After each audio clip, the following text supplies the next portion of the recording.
Hello everyone, ये वैदिक सभ्यता से संबंधित नेक्स्ट पार्ट है और इसमें भी हम कवर करेंगे लगभग 30 क्वेश्चन जो आने वाले सभी एग्जाम्स के लिए वेरी इंपॉर्टेंट होने वाले हैं। तो वीडियो को पूरा वॉच कीजिए। चलिए देर ना करते हम चलते हैं वीडियो की तरफ। आज का फर्स्ट क्वेश्चन है, वैदिक युग में मंत्र लिखे नहीं जाते थे क्यों नहीं लिखे जाते थे? तो ये मेन कारण था फ्रेंड्स, उस समय मौखिक परंपरा थी। मौखिक परंपरा इसका राइट आंसर होगा। चलिए नेक्स्ट क्वेश्चन देख लेते हैं। नेक्स्ट है, ब्राह्मण ग्रंथ किसका विस्तार है? ब्राह्मण ग्रंथ किसका विस्तार है? तो ये है वेदों का विस्तार है। अगला क्वेश्चन है, सुरति किसे कहते हैं? सुरति किसे कहते हैं? तो जो सुनी गई होती है उसे हम बोलते हैं सुरति।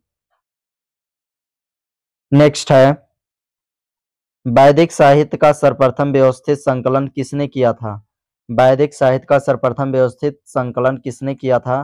तो ये किया था फ्रेंड्स व्यास जी ने। व्यास इसका राइट आंसर होगा।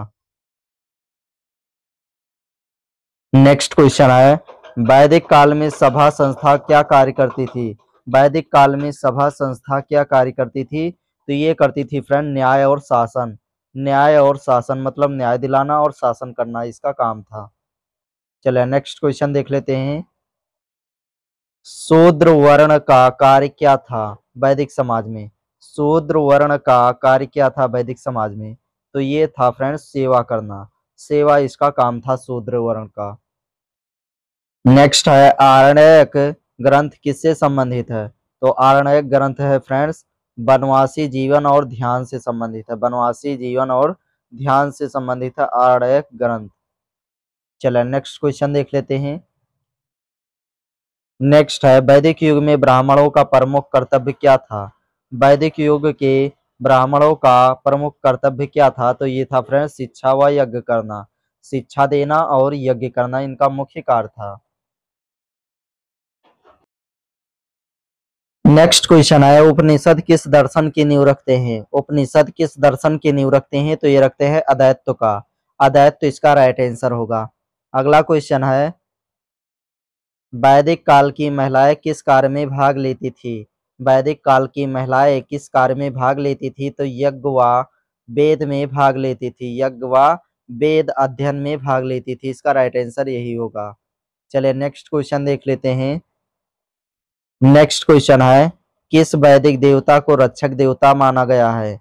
किस वैदिक देवता को रक्षक देवता माना गया है? तो ये माना गया है फ्रेंड्स इंद्र को। इंद्र इसका राइट आंसर होगा। अगला क्वेश्चन है, वैदिक काल में अश्वमेध यज्ञ का उद्देश्य क्या था? वैदिक काल में अश्वमेध यज्ञ का उद्देश्य क्या था? तो ये था फ्रेंड राज्य विस्तार और प्रभुत्व। राज्य विस्तार और प्रभुत्व इसका मेन उद्देश्य था। चलिए नेक्स्ट क्वेश्चन देख लेते हैं।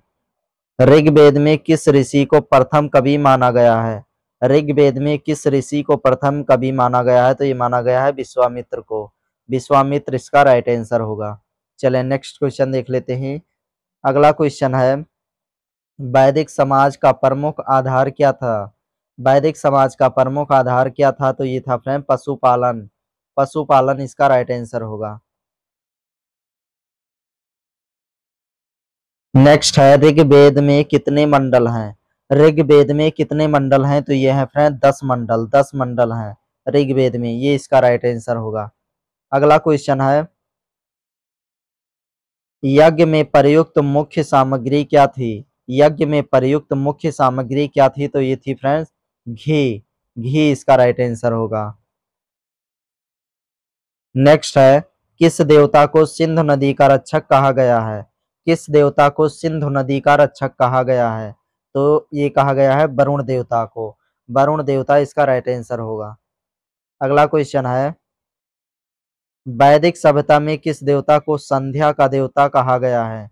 वैदिक सभ्यता में किस देवता को संध्या का देवता कहा गया है? तो ये कहा गया है फ्रेंड रात्रि को। संध्या का जो देवता है फ्रेंड्स वो रात्रि को कहा गया है।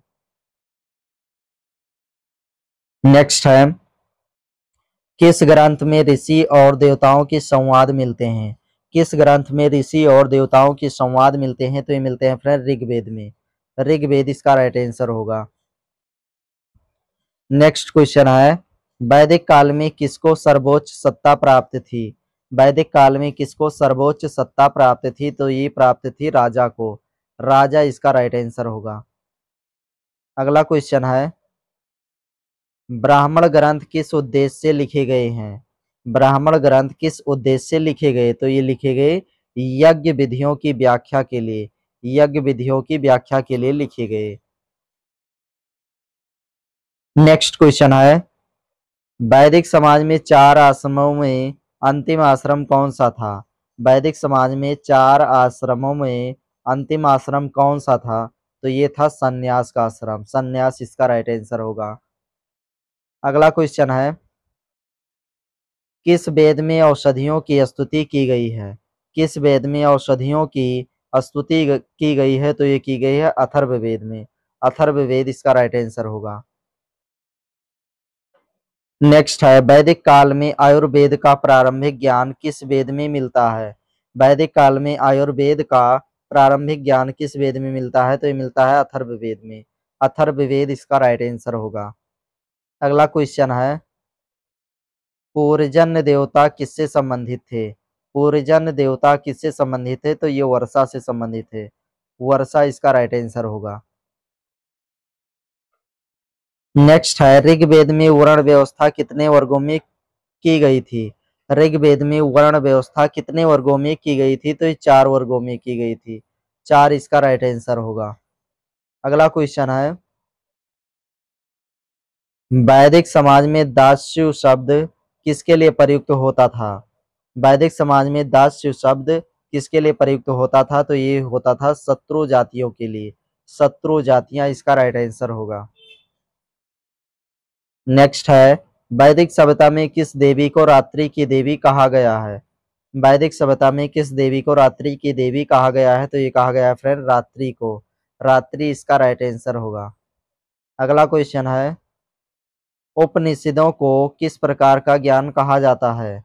उपनिषदों को किस प्रकार का ज्ञान कहा जाता है? तो ये कहा जाता है आत्मविद्या। आत्मविद्या इसका राइट आंसर होगा। नेक्स्ट है, वैदिक सभ्यता की खोज का मुख्य स्रोत क्या है? वैदिक सभ्यता की खोज का मुख्य स्रोत क्या है? तो ये है फ्रेंड वेद। वेद इसका राइट आंसर होगा। सो आज के लिए बस इतना ही गाइस, और अब तक हमने 120 क्वेश्चन कवर कर लिया है वैदिक सभ्यता से संबंधित। आपको अगर क्वेश्चन आता है वैदिक सभ्यता से संबंधित तो इसी में से 1-2 क्वेश्चन जरूर मिलेगा। और अभी हम आपको 30 क्वेश्चन और बताएंगे, उसके बाद हम आपको इसका पीडीएफ बिल्कुल फ्री में दे देंगे। आप आसानी से वीडियो के डिस्क्रिप्शन से आप आसानी से डाउनलोड कर सकते हैं। तो चलते हैं अगली वीडियो में फिर मिलते हैं।